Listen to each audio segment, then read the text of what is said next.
이 말씀 가지고 렘넌트 운동하는 제자라는 제목으로 하나님께 예배하도록 하겠습니다.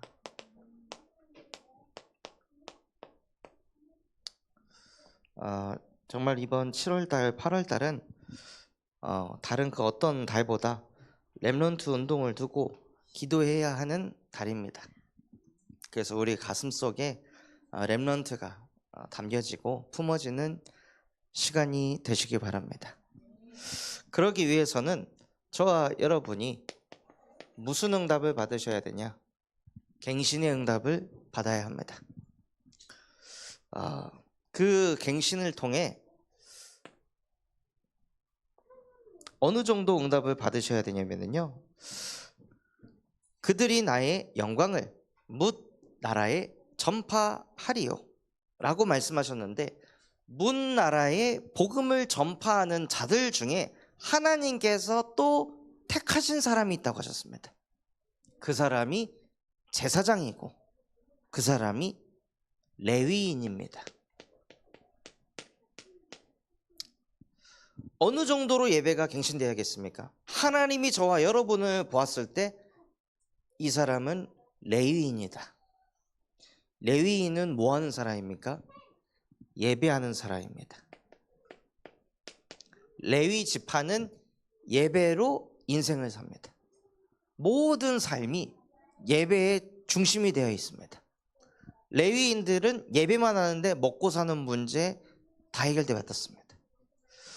그럴 정도로 진짜 예배가 갱신된 사람은 누구냐? 하나님이 보셨을 때 이 사람은 레위인이다 라고 느낄 정도의 사람이 예배가 갱신된 사람이에요.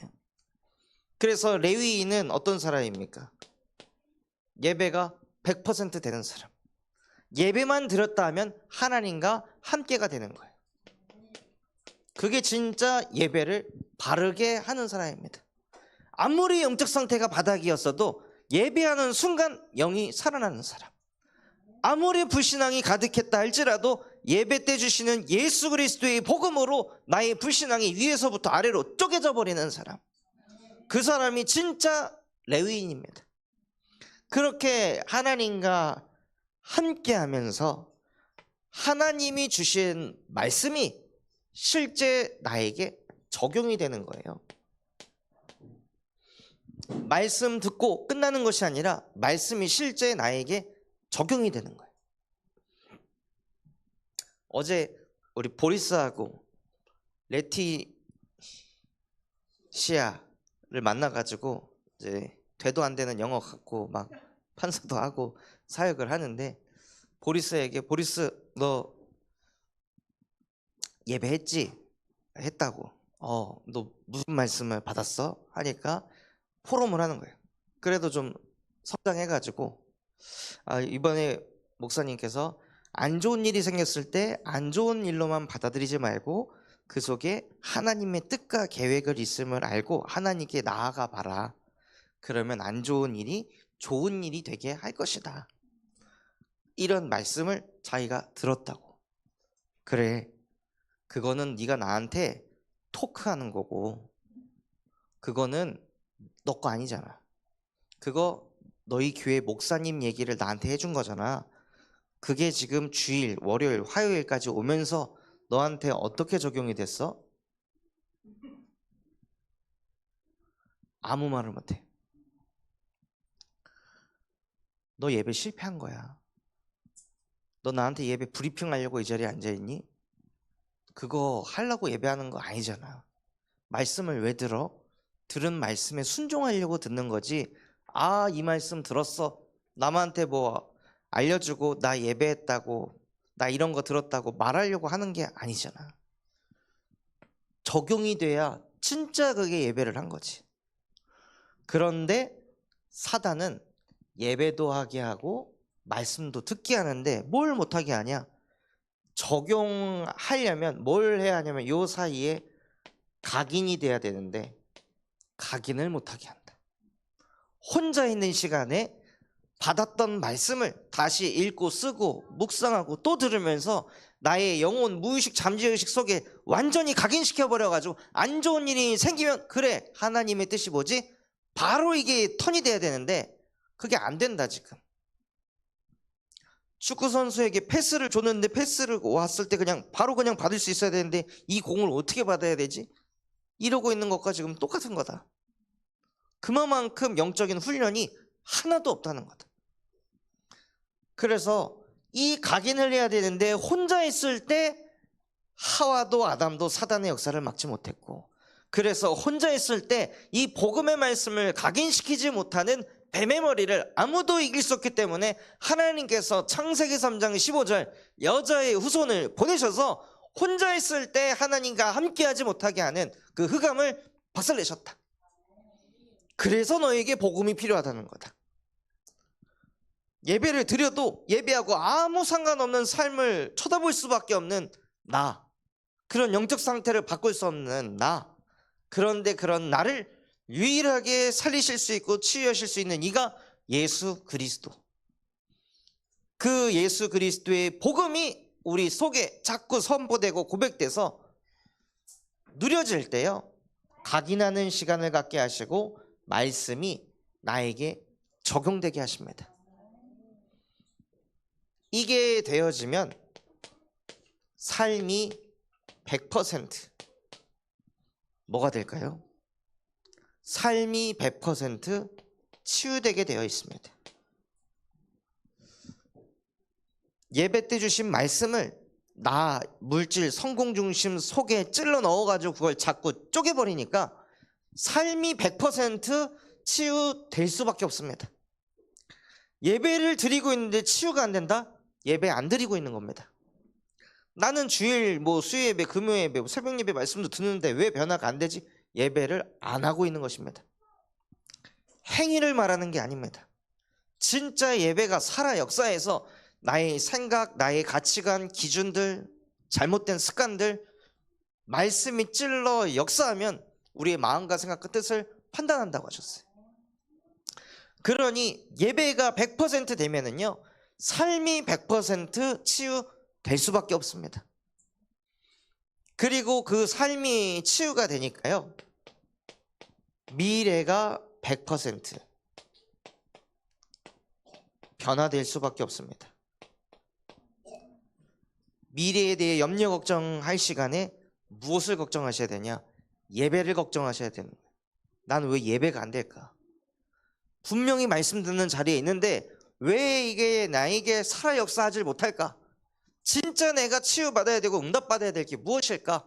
하나님, 계속 미래 걱정해봐야 아무 답도 없는데 이 미래만을 쳐다보게 하는 흑암의 세력을 그리스도의 이름으로 박살내 주시고 지금 내가 예배자가 되게 하옵소서 하고 고백하시고 선포하시기 바랍니다. 그래서 예배 성공은 무엇입니까? 인생 성공입니다.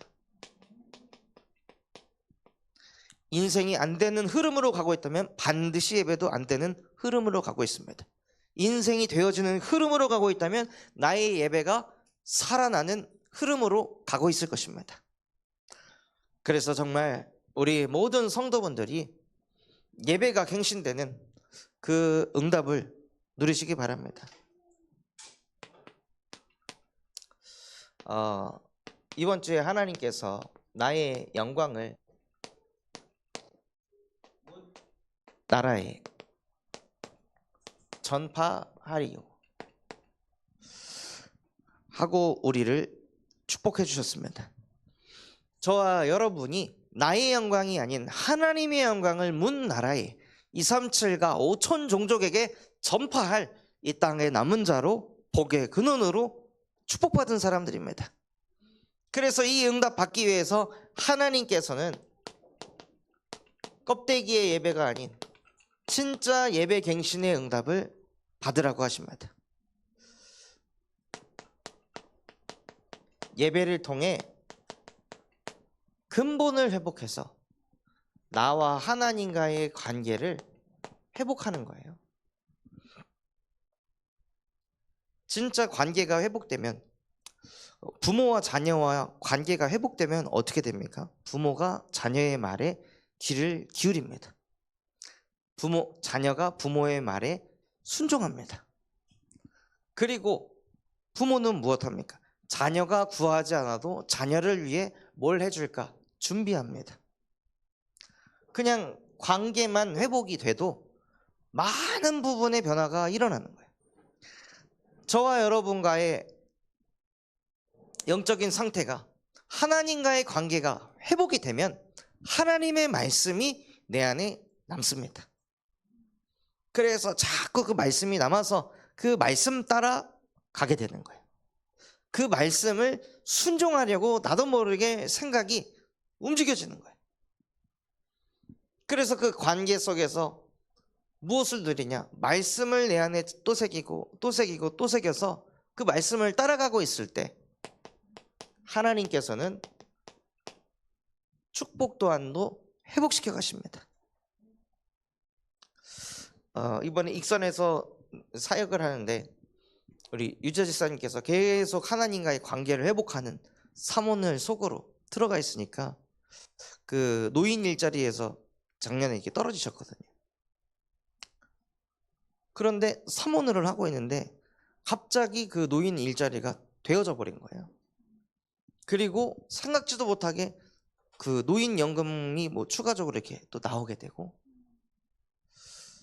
그러면서 뭔가 이제 박 권사님 혼자 가정을 꾸려감에 있어서 좀 어려움이 있어서 나도 돕고 싶은데 이게 안 되니까 그것 때문에 너무 힘들었었는데, 그거 되게 해달라고 기도를 하지 않고 사모를 통해서 늘 하나님과 함께하고 그 복음 누리는 기도, 구원의 길을 날마다 지속하니까 갑자기 하나님께서 그런 응답을 주시더라고요. 그래서 목사님, 사모를 하니까 하나님이 이런 응답도 주시네요. 그래서 그 포럼을 듣고, 지사님, 지난주에 하나님께서 택한 남은 자들은 줄이지 않을 것이요, 그 남은 자들은 기쁨과 즐거움이 가득할 것이다. 하나님께서 말씀 주셨으니 그 사모를 하는 남은 자에게 그 말씀 그대로 성취되고 있다고. 그래서 우리는 하나님과의 관계를 회복하고 있으면은요, 하나님이 말씀이 성취되는 축복 속으로 인도받게 하십니다. 그러면 그 받은 것 가지고 무엇하냐? 복의 근원으로 응답받는 거예요. 자꾸 축복을 받으니 사람들이 느끼기에도 이 사람과 함께하면 뭔가 되겠구나, 이 사람과 같이 있으면 뭔가 일이 풀리지 않을까, 이 사람이 도와주면 되지 않을까, 이럴 정도의 응답을 하나님께서 주시려고 저와 여러분을 이 땅에 창조하셨습니다. 어느 정도 복의 근원이냐? 237 나라 5천 종족에게까지 복이 뻗어가게 하는 만복의 근원으로 하나님께서 우리를 창조하셨다는 것입니다. 그러한 축복을 하나님은 처음부터 우리에게 쏟아부어 주셨어요. 그런데 근본 상태가 자꾸 어떤 상태로 끌려가냐면, 이사야 66장 4절 말씀처럼 그 유혹에 사로잡혀서, 나중심의 유혹에, 물질의 유혹에, 성공의 유혹에 사로잡혀가지고 하나님이 불러도 대답하지 않는 상태로 가는 거예요.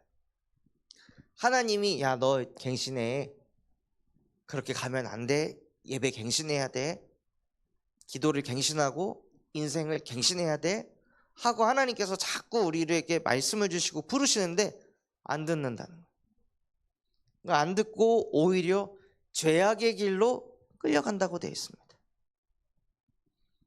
그러니 신앙생활을 오래 해도 어떤 상태가 되냐?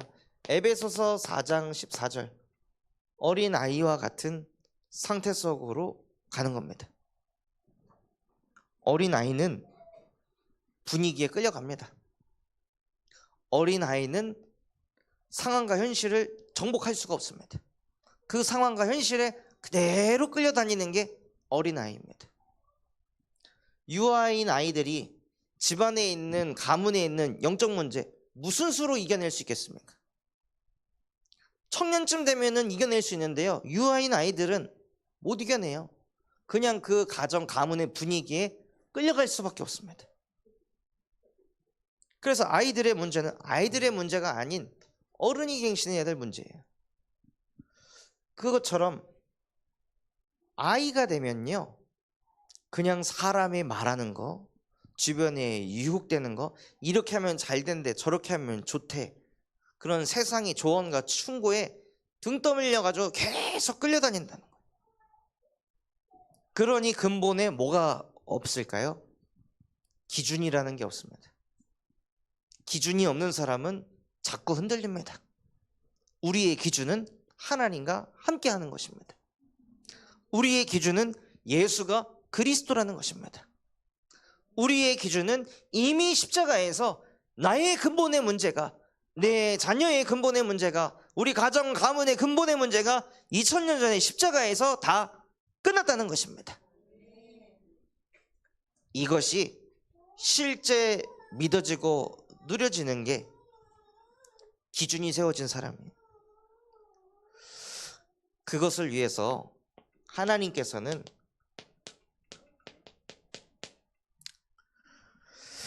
예배갱신이라는 메시지를 주셨습니다. 그래서 로마서 12장 2절에 너희는 오직 마음을 새롭게 해서 변화를 받아 하나님의 선하시고 온전하시고 기뻐하시는 뜻이 무엇인지 분별하도록 해라. 진짜 하나님이 원하시는 것이 무엇일까요? 그것을 생각하고 기도하면서 말씀을 받으라는 거예요. 진짜 하나님의 뜻이 무엇일까? 오늘 내가 왜 수요 예배에 앉아 있을까? 왜 하나님께서 렘넌트 운동하는 제자라는 메시지를 왜 듣게 하시는 걸까? 이 메시지 속에서 내가 갱신하고 도전해야 될 것은 무엇일까? 하나님 깨닫게 하시고 보게 해주세요. 그런 마음의 자세를 가지고 하나님께 예배하는 것입니다. 근데 왜 그것을 하게 될까요? 왜 하나님의 뜻과 계획을 찾으려고 할까요? 이 갱신이라는 걸 계속 묵상해 보니까요, 진짜 갱신하는 사람은 어떤 사람이냐? 자기가 부족하다고 아는 사람입니다. 자기가 연약하다고 깨달은 사람입니다. 내 힘으로는 살면 안 된다고 느끼는 사람이에요. 그렇기 때문에 마태복음 5장 3절에서 4절에 하나님, 저 이렇게 연약하고 이렇게 부족하고 방향도 모르겠으니 하나님께서 가르쳐 주세요. 하나님께서 깨닫게 해주세요. 자연스럽게 심령이 가난한 자가 되게 하시고 애통하고 의에 줄인 자가 되게 하십니다. 내가 지금 부족하지 않다고 생각하는데 어찌 사람이 가난해질 수 있겠습니까? 그러니까 진짜 우리가 하나님 앞에 바르게 서야, 나의 근본의 상태가 제대로 보여져야 사람의 심령이 가난해지고 애통해지고 의에 줄이고 목마르게 됩니다. 그래서 저 자신에게도 아는 척하지 말자. 복음 깨달았다고 생각하지 말자. 복음을 내가 잘 누린다고 생각하지 말자. 오만과 교만에 사로잡히는 순간 갱신은 멈춰진다. 그래서 모든 부분에 나는 연약하고 부족하다. 그래서 난 배워야 된다. 이런 마음을 갖게 하시니까 진짜 심령이 가난하고 애통한 자가 되게 하시더라고요. 그래서 정말로 우리의 마음을 갱신해서 마태복음 27장 50절에서 54절 말씀처럼 십자가에서 모든 것을 끝내신 그리스도께서 나와 함께 하시기 때문에 어떤 문제도 나에게 휘장될 수 없다. 이미 나와 하나님 사이에 막혀있던 휘장은 위에서부터 아래로 쪼개졌습니다. 내가 깨트릴 수 없는 예배갱신이 되지 못하게 하는 나의 오래된 잘못된 그 종교의 체질들, 그 바위덩어리들을 나는 터트릴 수 없지만 십자가에서 모든 것을 끝내신 그리스도께서는 그 바위를 먼지로 완전히 깨트리신 줄 믿습니다. 하고 다 이루신 그리스도께서 내 안에 살아 역사하실 때요, 그 올바른 신앙생활을 방해하는 모든 바위덩어리들을 그리스도께서 다 터뜨려 가십니다. 그렇게 계속 우리에게 복음이 갱신되어야 하는 것입니다. 바위 하나 터뜨리면 또 다른 바위가 보이고, 그 바위 터뜨리면 또 다른 바위가 보입니다. 그럴 때마다 또 인내가 아니라 또 나에게 예수는 그리스도가 되실 것이다. 또 십자가에서 모든 것을 끝내신 그리스도께서 지금 살아서 역사하실 것이다. 과거의 복음이 아닌 지금 복음 누리게 하여 주옵소서. 하고 계속 복음을 갱신하는 겁니다. 그래서 정말로 우리의 자세가 하나님 말씀에 완전히 몰입하는 그런 자세가 되는 응답을 누리시기 바랍니다.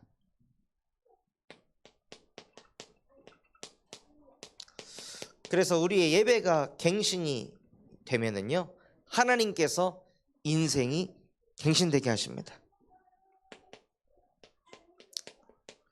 진짜 인생이 갱신된 것은 혼자여도 괜찮은 상태입니다. 그 상태가 어떤 상태냐? 일을 혼자 하는 게 아니고, 문제를 혼자 풀어가는 것이 아니라 혼자서 하나님께 예배가 되는 상태입니다. 어떤 일이 있어도 하나님을 만나는 이 삼오늘의 시간을 놓치지 않은 사람, 그 시간을 통해서 하나님이 나와 함께 하심을 회복하고, 그걸 넘어서 하나님이 주신 권세를 실제 누리는 사람입니다. 수많은 사람들이 수고하고 무거운 짐 지고 살아갑니다. 그런데 우리는 그 짐을 내려놓을 수 있는 권세를 가졌다는 거예요. 많은 사람들은 내가 책임져야 돼, 이거 내가 감당해야 되는 거야. 성경을 잘못 해석해서 자기 십자가를 지고 가라 그래갖고 항상 그런 수고하고 무거운 그 짐을 지고 갑니다. 근데 복음은 그거 하나님께 내려놓는 겁니다.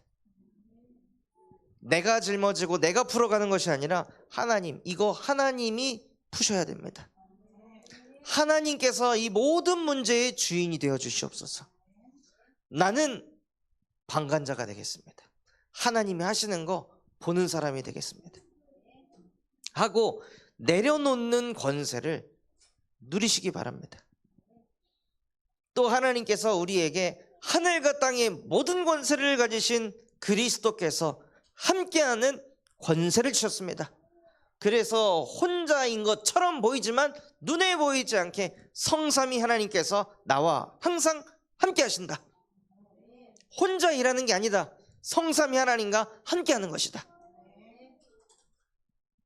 하고 성삼위 하나님과 함께하면 혼자여도 괜찮습니다. 혼자 해도 괜찮습니다. 혼자라고 느끼는 게 아니라 오히려 이것을 하나님과 함께 할 수 있어서 감사합니다. 고백이 바뀌는 거예요. 하나님과 함께하면. 또 하나님께서 우리에게 무슨 권세를 주셨습니까? 뱀과 전갈을 밟고 원수의 모든 능력을 제할 권세를 우리에게 주셨습니다. 그래서 흑암을 정복하고 다스리시기 바랍니다. 이번에 교도소에서 사역을 하는데 이 여자 청년분이 제가 교도소에서 출소하고 나갔을 때 또다시 부모님이 정신병원을 보낼까 봐 너무 무서워요. 저는 어떻게 해야 될까요? 이런 이제 얘기를 하더라고요. 그런데 이 교도소에서 나가서 정신병원을 가면 어떡하지? 10,000번을 고민해도 그 문제는 해결이 안 됩니다. 그런데 사단은 그 문제를 계속 생각하게 합니다. 지금 이 문제 계속 생각해봐야 답이 안 나는 문제인데 계속 그거 염려하고 걱정하도록 만들어서 사람을 피말리게 하고 시달리게 하는 이 흑암의 권세를 누구도 막을 수 없기 때문에 하나님께서 여자의 손을 보내서 뱀의 머리를 박살내셨습니다. 요한일서 3장 8절 하나님의 아들이 나타나신 것은 혼자 있을 때, 나 혼자 있을 때 자꾸 그렇게 염려하는 생각, 불안한 생각, 두려운 생각을 가져다주는 그 마귀의 애를 하나님의 아들 그리스도께서 박살내셨습니다. 심지어 사도행전 10장 38절에는 마귀에게 눌린 모든 사람을 그리스도께서 고치셨으니 이는 하나님이 함께 하심이라. 이 성경 구절 3가지만이라도 당신이 정말 당신 것으로 만든다면 300% 장담합니다. 당신은 출소 후에 정신병원 안 갈 겁니다. 그러니 막 환하게 웃으면서 정말 안 가는 걸까요? 해보시라고. 성경 필사만 하지 말고 진짜 하나님이 주신 이 그리스도의 복음의 말씀을 내 안에 새겨보시라고. 그리고 하나님께서 우리에게 권능을 주셨습니다. 다른 것의 증인이 아닌 오직 예수가 그리스도라는 것의 증인이 될 수 있는 권능을 주셨습니다. 그래서 십자가에 못 박혀 죽고 부활하신 예수가 그리스도다, 이거를 말할 수 있는 권능, 부활하신 그리스도를 전파하기만 했는데 현장에 살아나는 권능을 주셨다는 거예요. 그래서 우리가 혼자여도 괜찮은 상태를 실제 누리기 때문에 함께해도 괜찮은 상태가 되게 하십니다.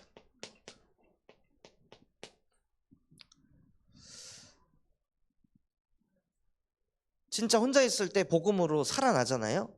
그러면 다른 사람과 함께 예배할 수 있는 자신감이 생깁니다.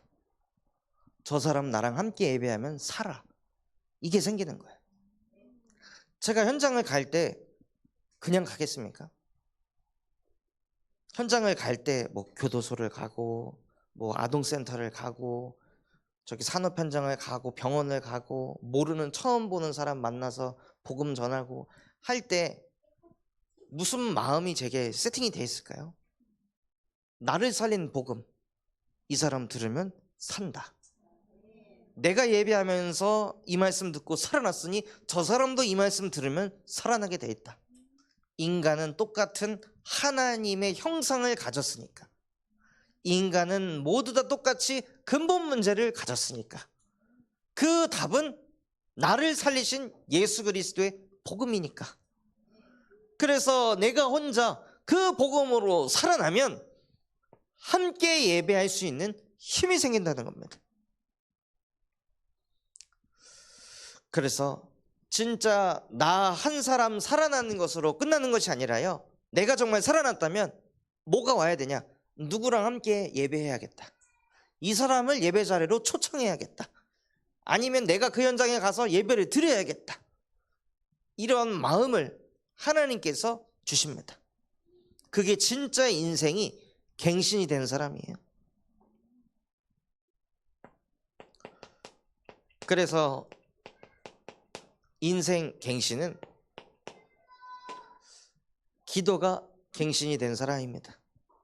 아침에 눈 뜨자마자 하나님과 함께하며 낮에 모든 것 속에 하나님의 뜻과 계획이 무엇인지 질문하고, 밤에는 복음의 말씀으로 내가 담나지 못한 것, 말씀 가지고 치유하고 말씀 가지고 답을 내면서 평안한 잠자리 속으로 들어가는 것입니다.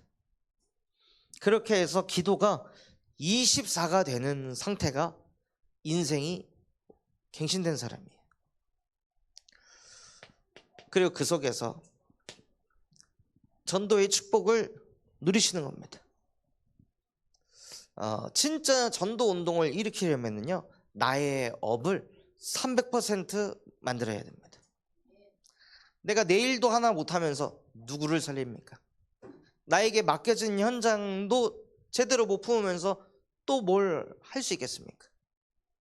그래서 하나님께서 나에게 주신 그 업을 300% 만드는 것이, 그게 전도 운동을 일으키는 발판이 되게 하십니다.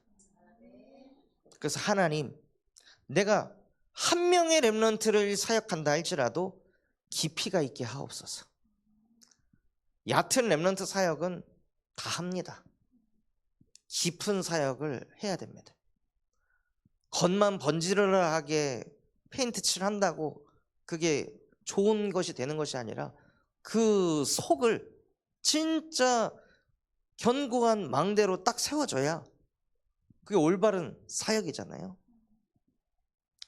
근데 교회 좀 나오고 교회 시스템 속에 있으면 다 된다라고 생각하는 그런 껍데기적인 사역이 아닌, 진짜 근본을 치유하고 살리는 전도 운동을 일으키려면 나에게 맡긴 그 한 영혼 300% 살린다. 그래서 그 사람이 혼자여도 괜찮은 상태가 되도록 만든다 하고, 진짜 전도를 갱신하시기 바랍니다. 그래야 하나님께서 선교까지 인도해 가십니다.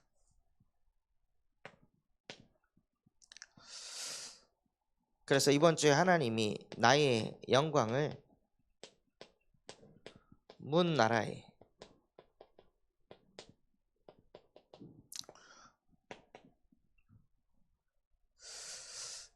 전파하기 위해서 가장 먼저 하나님께서 말씀하신 것이 예배갱신이었습니다. 그래서 예배를 갱신한 자들에게는 하나님께서는 내가 태의 문을 막겠느냐? 태의 문을 오히려 열 것이다. 내가 전도운동을 막겠느냐? 나는 전도운동이 일어나도록 열 것이다. 그래서 예배갱신된 자들을 통해 하나님께서는 무엇을 하십니까? 전도운동을 일으키십니다.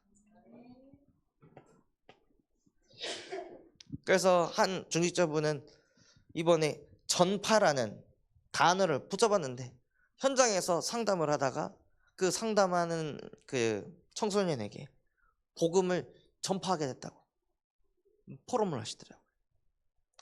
예배가 갱신되니까요, 전도가 되는 거예요. 그래서 진짜 예배 갱신 속에 있을 때 우리의 마음속에 하나님께서 무엇을 담게 하십니까? 예루살렘을 사랑하게 하십니다. 예루살렘에 뭐가 있죠? 성전이 있었습니다. 교회를 사랑하는 마음을 하나님께서 주시는 거예요.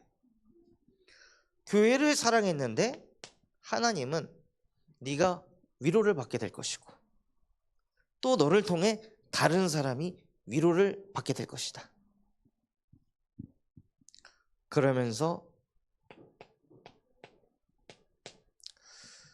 그 위로받은 자들을 넘어서 어머니의 무릎 위에 놓을 것과 같은 그런 응답까지 주실 것이다. 그래서 우리 교회가 어떤 교회가 되어야 될까요? 사람들에게 위로를 주며 우리 렘넌트들의 놀 것이 될 수 있는 교회가 되어야 합니다. 어제 장원사님이랑 같이 아동센터를 가서 오랜만에 예배를 드렸는데요. 예배를 다 하고 저희가 7월 27일 날 여름 성경학교가 있습니다 했더니 선생님들 다 집합, 우리가 이거 하려면 어떻게 해야 될까요? 이렇게 얘기하더라고요. 우리 재정 얼마 남았죠? 이거 쓸 수 있을까요? 막 고민을 하더라고요. 그러면서 저희 1박 2일 프로그램 있는데 날짜는 이때 정했는데 이걸 옮겨볼까요? 막 이럴 정도로 선생님들이 다 원네스 돼가지고 어떻게 하면 여름 성경학교를 참석할까? 막 이런 흐름인 거예요. 그러면서 나누는 얘기가 재작년에 했을 때 진짜 너무 좋았다고, 애들도 다 너무 재밌어하고 신나하고 선생님들도 너무 좋아했다고. 진짜 하나님이 우리 교회가 놀 곳이 되게 하셔서 그 렘넌트들이 또 오고 싶은, 그 아동센터가 또 오고 싶은, 그럴 정도로 하나님께서 응답하시고 축복하시더라고요. 그리고 또 그 현장에 마약 중독 예방 교육도 그 센터장님이 목사님 그거 꼭 해주셨으면 좋겠어요. 애들 중독 문제가 너무 심하다고. 오셔서 그거 꼭 해주셔라. 우리는 그 4시부터 5시까지 시간이 되니 이때 요일을 정해주시면은 저희가 맞춰갖고 이렇게 하겠다. 그럴 정도로 하나님께서 은혜를 주시더라고요.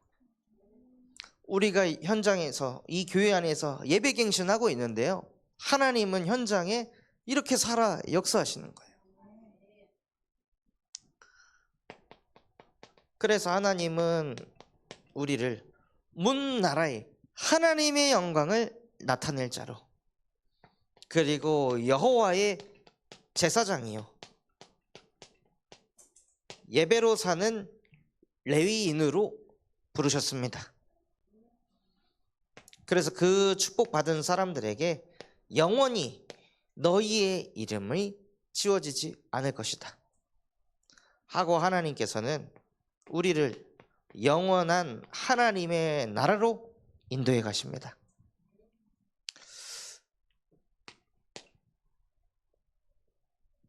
그래서 오늘 렘넌트 운동하는 제자인데요,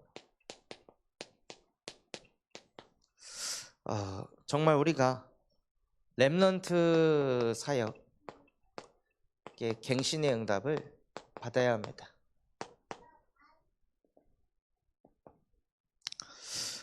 아이들의 문제 무엇일까요? 지금 5년 사이에 그 유아 ADHD가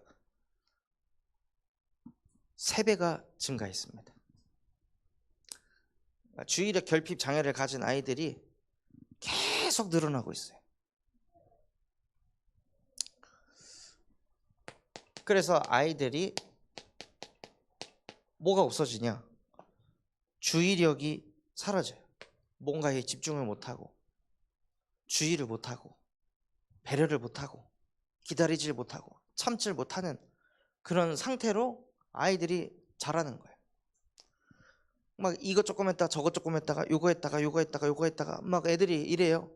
왜 그럴까요? 아이들은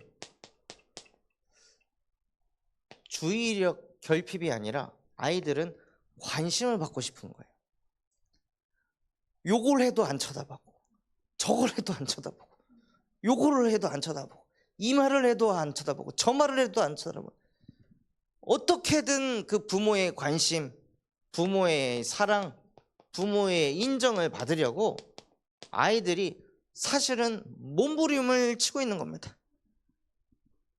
그런데 그거를 못 보고 얘는 뭘 하나를 진득하게 하질 못하네. 얘는 이렇게 집중을 못하지. 얘가 이거 어떻게 하지? ADHD인가? 약을 먹어야 되나? 근본적인 문제를 제대로 진단을 안 하고 그냥 겉으로 드러난 거, 이거 어떻게 바꿀까 고칠까, 이것만 하니까 애들의 근본은 안 바뀌는 거예요. 이번에 제가 그 전주보호관찰소 가서 그 상담을 하는데, 이분도 어렸을 때 ADHD 어떤 걸 가지고 있냐, 머릿속에 형상이 안 그려진다는 거예요. 제가 황수진 권사님을 보면 황수진 권사님은 이렇게 생기셨지, 형상이 그려지는데 그게 안 그려져요. 그러니까는 기억을 못 하는 거예요. 형상이 그려져야 기억을 하고 매칭이 되는데, 이름은 아는데 이 바다를 보면은 노바다는 이렇게 생겼지, 형상을 기억하고 바다를 만나면 바다야 이게 돼야 되는데, 바다라는 이름은 알아. 그런데 얼굴을 모르는 거예요. 그러니까는 그거를 티를 안 내려고 어떻게든 막 노력을 해서 자기만의 방법을 찾아가지고 그거를 이제 풀어가는 스킬을 배운 거죠. 그런데 그렇게 가다가 또 이 ADHD가 뭘 가지고 있어요? 관심을 받지 못하고 사랑을 받지 못하고 인정을 받지 못하니까 아이들 속에 자꾸 뭐가 생기냐? 분노가 생겨. 화가 쌓이고 짜증이 납니다. 결국 아이들의 문제는 관심과 사랑과 인정을 받지 못한 게 문제잖아요. 이런 문제가 왔을 때 자기들도 모르게 분노하고 화를 내고 짜증을 내는 게 체질이 되는 거예요. 그러다가 문제를 여러 번 빠바바바방 인생에서 맞는 날이 오잖아요. 가정 문제 터져, 경제 문제 터져, 무슨 문제 터져, 직장의 갈등 와, 막 질병 문제 찾아와. 한두 개면은 어떻게 넘어가겠는데 막 3개, 4개가 인생 가운데 몰릴 때가 있잖아요. 아, 진짜 어떻게 이렇게 되냐? 이것마저도 이렇게 되냐? 이렇게 됐을 때 ADHD를 가지고 있는 사람은 그때 감정적으로 그냥 와라락 나가는 거예요. 그때 차분하게 이성적으로 이걸 하나씩 하나씩 어떻게 풀어갈까? 이런 생각으로 안 가고 그냥 막 화가 나는 거예요. 내 인생 왜 이 모양이야? 막 짜증나고 예민하고 이런 상태로 막 가는 거죠. 그래서 그 사람 또한도 그런 상태로 막 갔는데 결국에는 그게 해결이 안 되고 이게 자꾸 반복되니까 자기도 힘들잖아요. 근데 이거를 해소할 방법이 없으니까 그 순간에 기가 막히게도 필리핀에 의사로 있는 여자친구 만나러 갔다가 여자친구 기다린다고 호텔에서 마사지를 받는데 그때 하필 전자담배를 갖고 왔는데 그 전자담배 속에 넣는 거 그게 이제 부족해서 그거 뭐 아이스 어쩌고 얘기를 한 거예요. 그랬더니 아이스가 마약의 은어거든요. 그러니 이 사람이 아, 얘 마약하는 애구나. 너 그거 필요해? 필요하다고. 어떤 종류가 필요해? 필로폰? 뭐 엑스터시? 그러니까 마약 아닌데 근데 한번 해보고 싶었어. 그럼 바로 주문해 줄게.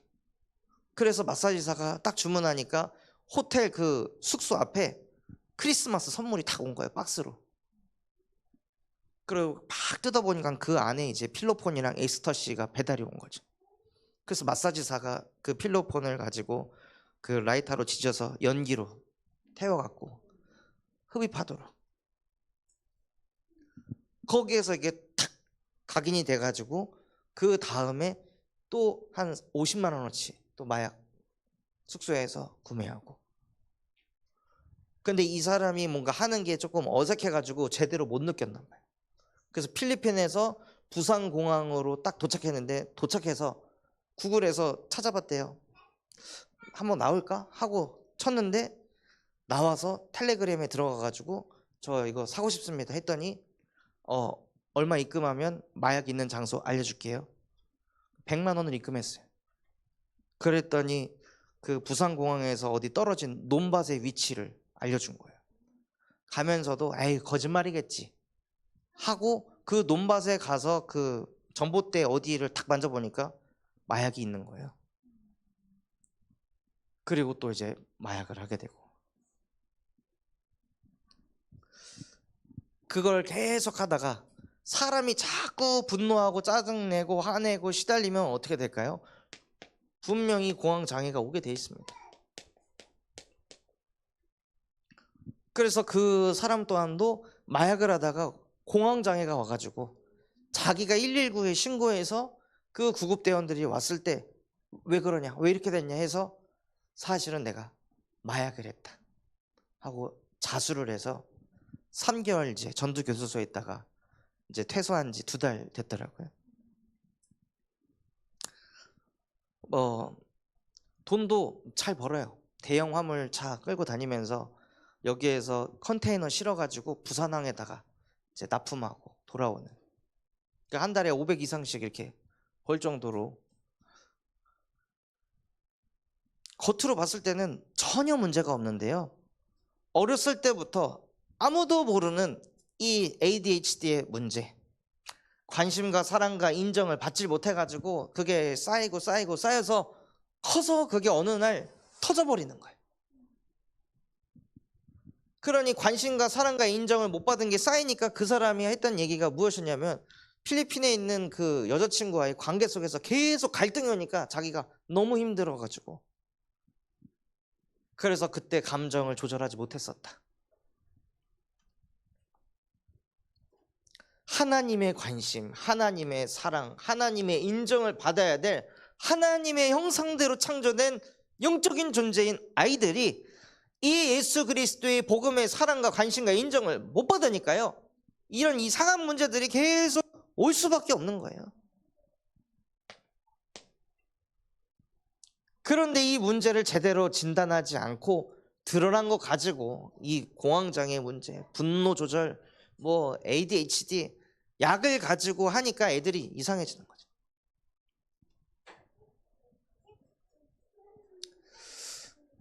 그래서 그 센터 안에서도 ADHD 약을 먹는 애들이 한 2명 있대요. 근데 먹으면 애들 눈이 풀리고 멍한 상태에서 영혼이 없는 것처럼 느껴진다는 거예요. 그걸 먹으면 애들이 시끄럽게 안 하고 하니까는 교사들은 편하긴 한데 안 먹었으면 좋겠다.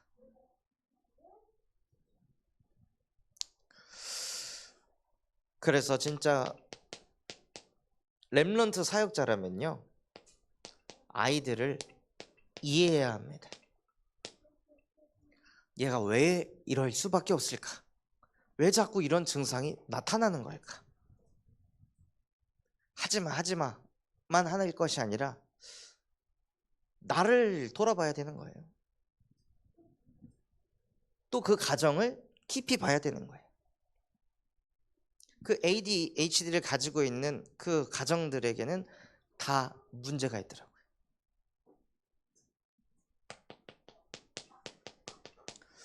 그래서 진짜 아이들을 이해하고 바르게 분석해야 합니다. 그런데 렘넌트 사역자분들이 정말 실수하는 게 무엇이냐? 사역부터 하려고 하는 거예요. 메시지부터 그냥 갖다 넣으려고 하는 거예요. 진짜 애들을 바르게 이해 못했고 그 현장이 분석이 안 됐는데 그냥 예수는 그리스도 모든 문제 해결자 이것만을 막 밀어 넣으니까 이게 안 들어가는 거죠. 그 교도소에 있는 그 지민 청년 또한도 분명히 그런 사역을 받았을 거거든요. 그래서 진짜 렘넌트 사역을 갱신하려면요, 누가복음 23장 28절에 너희는 나를 위해 울지 말고 너희와 너희 자녀를 위해서 울어라. 렘넌트를 인간의 헌신과 노력으로 못 고칩니다. 내 자식이어도, 내 자식이 아무리 지금 상태가 안 좋아도 그 부모가 그 자식 못 고칩니다. 그럼 어떻게 해야 되겠습니까? 진짜 그 후대를 두고 눈물로 기도해야 되는 거예요. 그래서 예수님께서도 뭐라고 하셨어요? 한 아버지가 귀신 들린 자기 렘넌트를 데리고 왔는데 아무도, 어떤 사역자도 그 후대 한 사람을 못 고치고 있을 때 예수님께서 그 후대를 치유하시고 뭐라 말씀하셨습니까? 마가복음 9장 29절에 기도 외에는 이런 종료가 나갈 수 없느니라.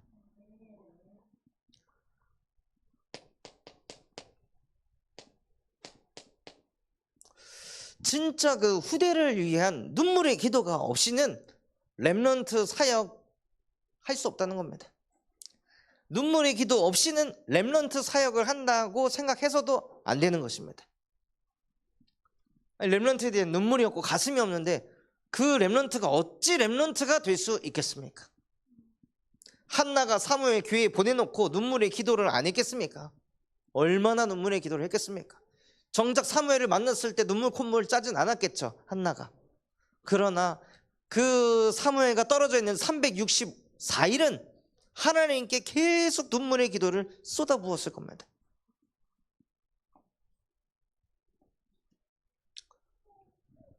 진짜 우리에게 그 가슴이 필요합니다.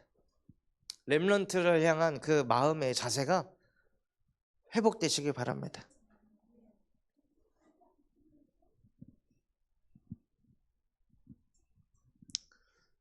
그래서 인천에서 그 귀신 들린 초등학생 2명의 아이들을 사역할 때도 얘네들 사역하고 집에 보내면 또다시 그 귀신 들린 어머니랑 같이 살면서 다시 또 상태가 되돌아가는데 이거 도대체 어떻게 해야 될까? 이거 어떻게 해야 될까? 계속 눈물의 기도를 하다가 합숙을 하자. 저 아이들 우리가 7일 데리고 있지는 못하지만 한 3박 4일 정도는 우리가 그냥 집에 데리고 와서 키우자. 그거를 계속 하니까요. 진짜 그 일주일에 한 번씩 만나서 아무리 사역해도 변화가 조금 있긴 했으나 그 정도로는 사회생활도 할 수 없는 상태였었거든요.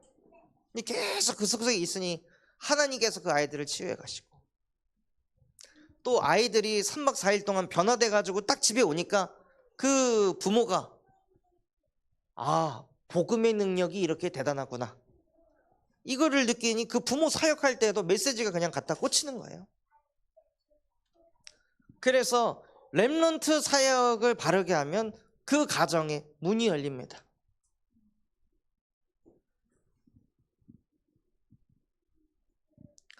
그래서 그때 그 사역을 했었던 다혜라는 애는 지금 중학교 다니면서 공부도 전교에서 놀 정도로, 그 전에는 막 귀신 들려가지고 공부하다가 막 눈물 흘리고 막 그랬던 아이가 복음의 빛이 들어가니까요, 하나님이 완전히 재창조시키더라고요. 그래서 진짜 렘넌트 사역을 하려면 천천히 기다리면서 사역을 해야 합니다.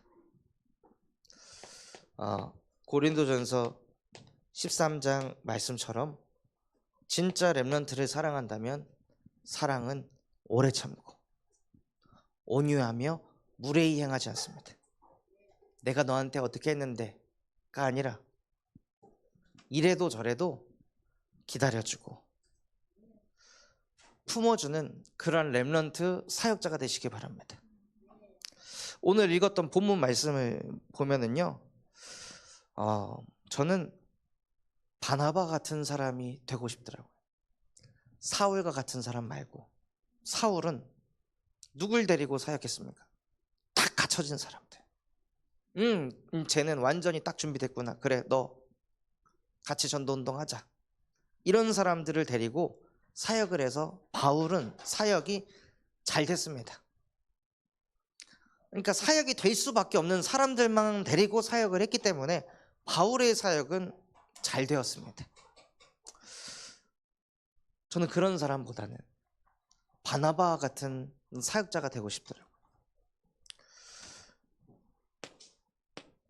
그래서 우리 교회 모든 렘넌트 사역자분들도 바울처럼 선을 긋는 사역자가 아니라 바나바처럼 렘넌트를 품는 사역자가 되시기 바랍니다. 그래서 하나님은 우리를 렘넌트 운동하는 제자로 부르셨습니다. 마가는 어떤 사람이었습니까? 어떤 렘넌트였습니까? 지속하지 못하는 마가였습니다. 바나바라는 이 사역자가 우리가 2차 선교 여행을 갈 때 마가를 데리고 가자 했는데 바울이라는 사역자는 절대 안 된다. 마가는 첫 번째 선교 사역을 할 때도 하다가 중도 포기한 애 아니냐. 걔를 여기 또 데려간다고? 그건 아니지. 그럼 선교팀 분위기 완전 망가지고 또 그것 때문에 분위기 흐트러지고 현장에 있는 사람들도 시험 들고 하지 않겠냐. 그러니 마가는 절대 안 된다. 지속 못했으니 이번에도 가면 또 지속 못할 것이다. 그래갖고 바울이 마가를 그 선교팀에서 제외시켰습니다. 그래서 이 지속 못하는 렘넌트 때문에 바울이 바나바하고 싸운 거예요.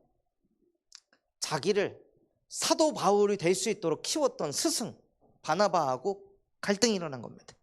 렘넌트 운동 때문에.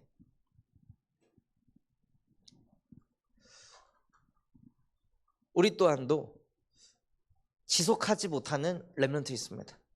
얘는 뭘 하면 이렇게 진득하니 하질 못하지? 지금까지 그랬다 할지라도 100번을 그랬다 할지라도 101번째는 다를 수 있잖아요. 1000번을 그랬다 할지라도 1001번째는 다를 수 있잖아요. 근데 우리는 과거에 쌓여왔던 데이터를 가지고 얘는 여태 이렇게 살았기 때문에 지금도 얘는 이럴 거고 앞으로도 그럴 거야 라고 우리도 모르게 선입견을 가지고 있다는 거예요. 그거 복음 아닙니다. 그건 사람들이 말하는 과학이지 복음은 아닙니다. 그건 사람들이 말하는 맞는 말, 옳은 말이지 믿음의 말은 아닙니다. 바나바는 바울을 세웠던 사람이잖아요. 제가 생각했을 때는 바울보다 바나바가 그릇이 더 크구나. 영혼을 품는 거에 있어서는 바울은 영혼보다는 세계복음화를 빨리 해야 돼. 빨리 저기 가서 전도운동 해야 돼. 땅끝까지 복음 증거해야 돼. 주 예수께 받은 사명을 내 생명이 다하는 날까지 더 빨리 해야 돼. 여기에다가 너무 초점을 뒀던 거예요.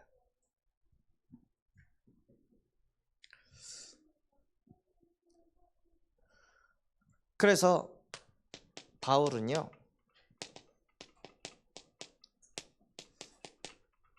그런 마가를 반대하는 바울의 입장에 있었고, 바나바는 품어주는 바나바가 되었습니다.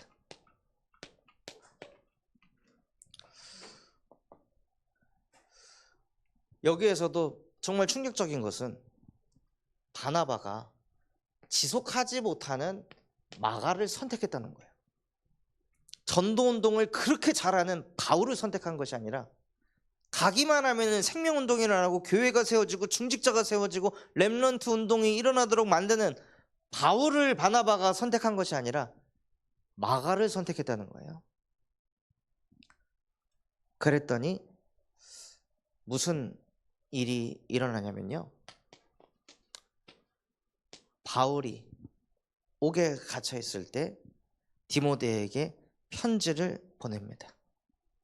디모데후서 4장 11절에 디모데야, 너는 마가와 함께 와라. 그는 나의 일에 유익한 자니라 하고, 후에는 바울이 내가 틀렸구나라는 걸 깨닫습니다.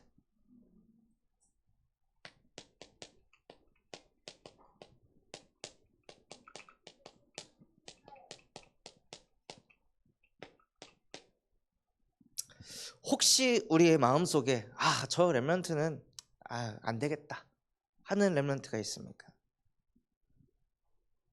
바울도 그렇게 생각했습니다. 쟤는 진짜 안 되겠다. 쟤는 앞으로 미래가 보인다. 뭐 하나 진득하지 못하겠구나. 그렇게 바울이 생각했는데 하나님이 마가와 함께 하시니까 내가 틀렸구나. 뭐 하나 지속하지 못하는 사람이라 생각했는데 저 마가는 전도운동에 유익한 자다 하고 자기의 아들처럼 여기는 디모데에게 마가를 데려오라 합니다. 심지어 베드로전서 5장 13절에 베드로는 마가를 가리켜서 나의 아들 마가야. 예수님의 수제자였던 베드로가 그 마가라는 렘넌트를 자기의 아들이라 표현했습니다. 그래서 렘넌트 운동은요, 지금의 사역에서 끝나는 게 아니라 그 사역이 미래에 어떤 영향을 끼칠지는 하나님만 아신다는 겁니다. 지금 아이들의 모습이 이렇든 저렇든 상관없이 바나바와 같이 그 렘넌트 한 사람을 가슴에 담고 눈물의 기도를 하며 계속 복음 운동 속에 있을 때 하나님은 그 사람을 제2의 마가로, 세워가실 줄 믿습니다. 바나바가 바울과 싸우고 마가를 데리고 구브로로 갈 때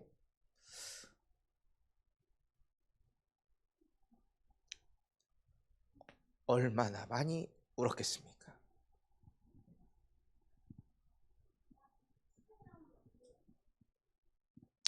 바울도 그랬잖아요.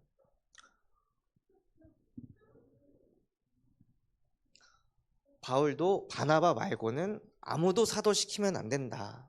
저 사람은 기독교인들을 박해하는 자가 아니냐 하고 판단하고 정죄해서 바울을 아무도 품지 않았는데 바나바가 바울을 품어줬잖아요.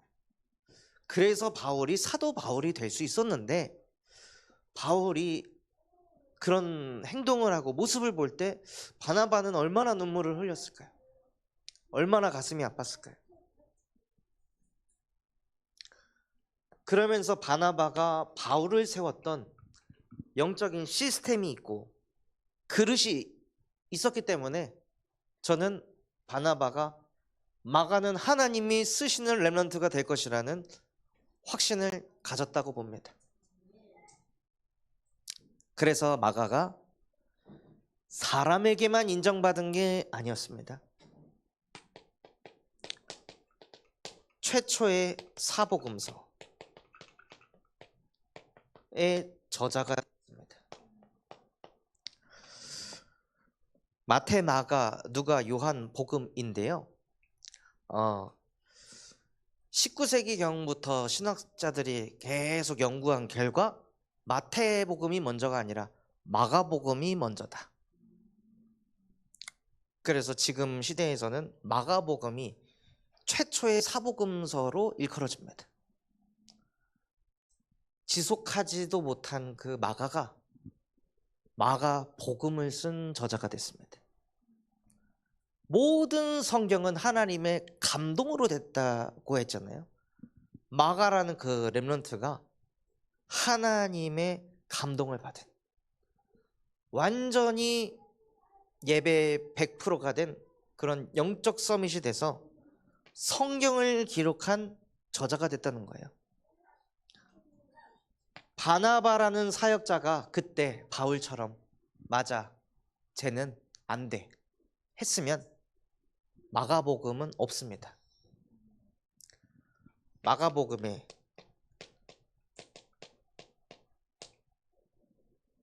그 마가복음 10장 45절 예수님이 참 제사장이라는 그 어마어마한 그 성경 구절을 우리는 못 받았던 거예요. 바나바라는 사역자가 없었다면. 그래서 정말 우리 교회 안에 바나바라는 렘넌트 사역자가 곳곳에 세워지기를 그리스도의 이름으로 축원합니다. 그런 마음과 중심을 가지고 여름 성경학교를 준비하는 것입니다. 센터에서 어떤 애들이 오든 여름 성경학교 때 어떤 뭔가 문제, 갈등, 사건이 벌어지든 바나바가 되겠다. 다 품어줘야겠다. 그래도 관심 가져주고, 그래도 사랑하고, 그래도 인정하는 그런 바나바와 같은 사역자가 되게 하옵소서. 그래서 여름 성경학교를 통해 진짜 하나님 우리 교회 안에 렘넌트 운동이 시작되게 하옵소서.